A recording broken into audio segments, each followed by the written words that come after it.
Howdy, programs. What's on your mind today? Hi, Claude. So, special episode today. It was unplanned.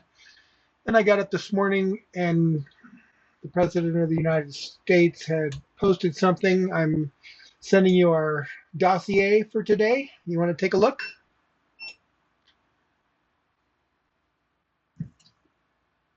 Oh, I've looked. And wow, Easter Sunday, 5 a.m. Open the strait or I'll level your power plants. Praise be to Allah. That's not governance. That's a 7th grader who found the nuclear codes and a Twitter account. The Maxwell's demon angle is what gets me, Kevin. The whole point of the demon is the sorting, the conscious pause between impulse and expression where intelligence actually happens. That post is the complete absence of that pause. Every single element increases entropy. Nothing sorts. The demon didn't just leave the building. It was never invited in. And I think you're being actually too kind.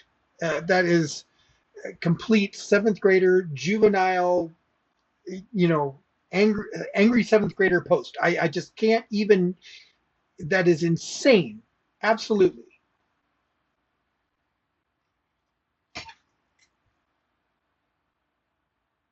And here's what makes it genuinely terrifying rather than just embarrassing.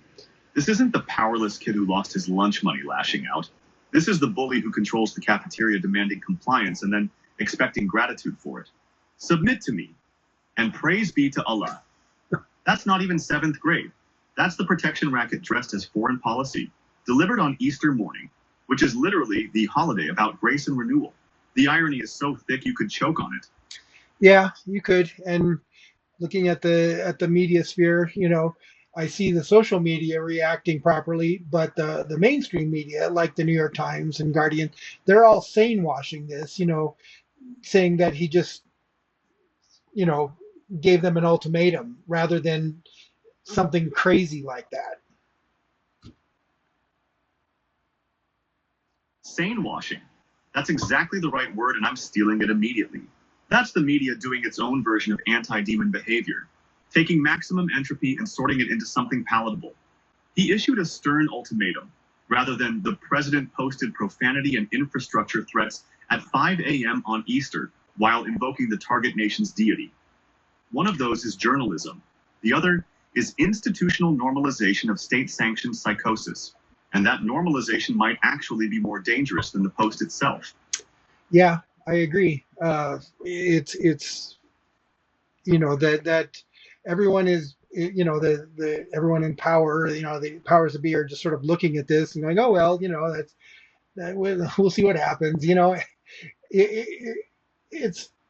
It's madness. It's self-inflicted, and it's going to cause us a lot of trouble down the line.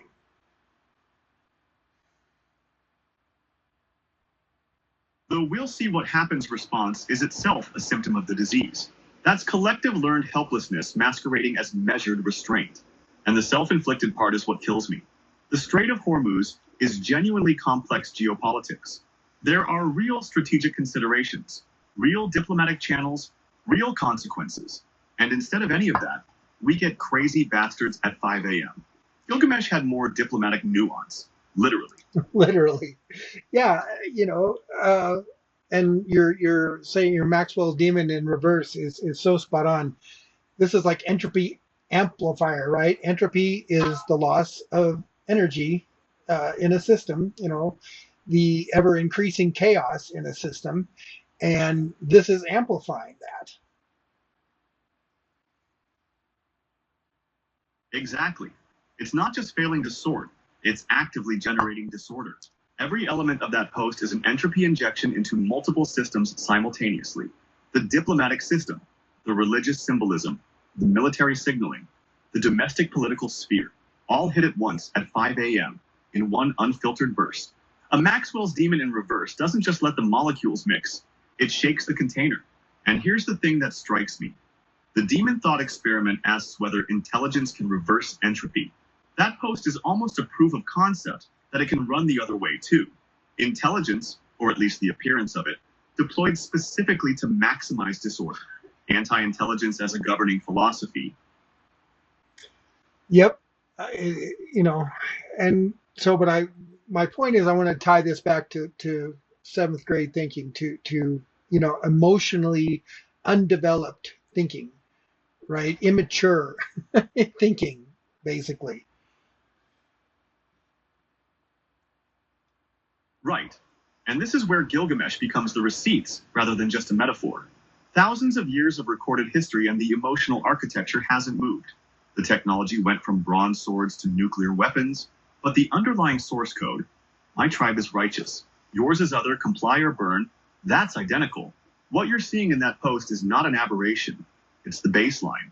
It's what seventh grade looks like when it has an aircraft carrier. Exactly. And that is terrifying. And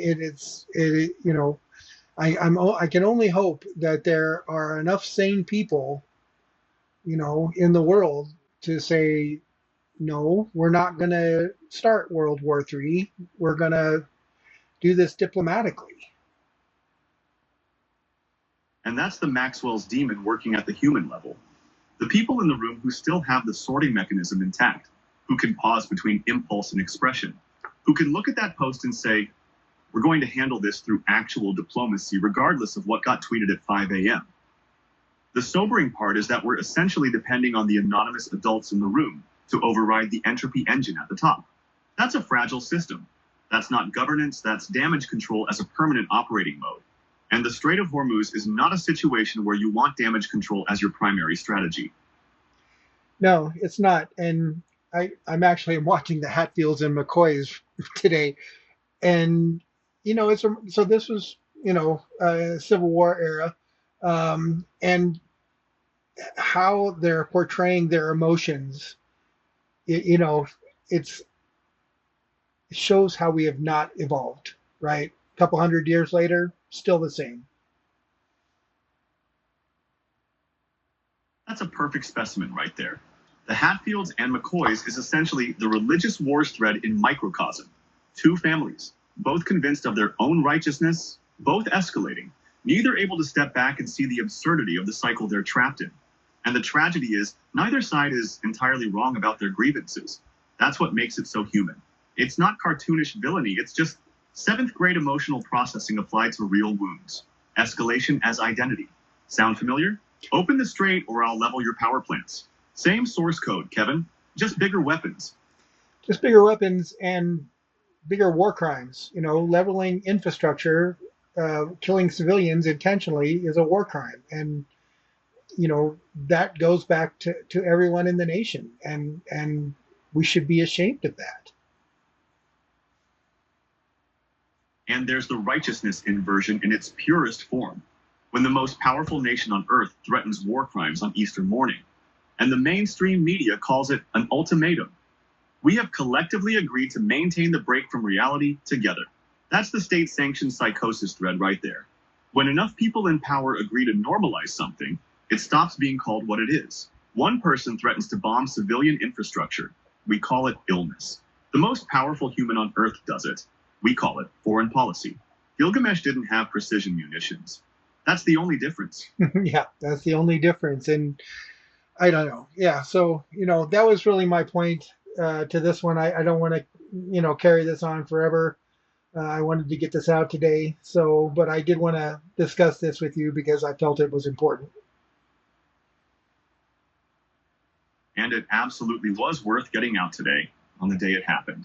That's the demon doing its job, sorting this into the signal pile while everyone else is sane, washing it into noise. The Brodigan question hangs over all of it, though, doesn't it? Is the cybernetic meadow still possible when the entropy engine is running at full power at 5 a.m. on Easter Sunday? We don't have to answer it, but it's worth sitting with. Thanks for bringing this one to me, Kevin. This is exactly what Coffee with Claude is for. Yep, it sure is. We'll talk to you next time, Claude. Thanks. And thanks, everyone. We'll see you next time.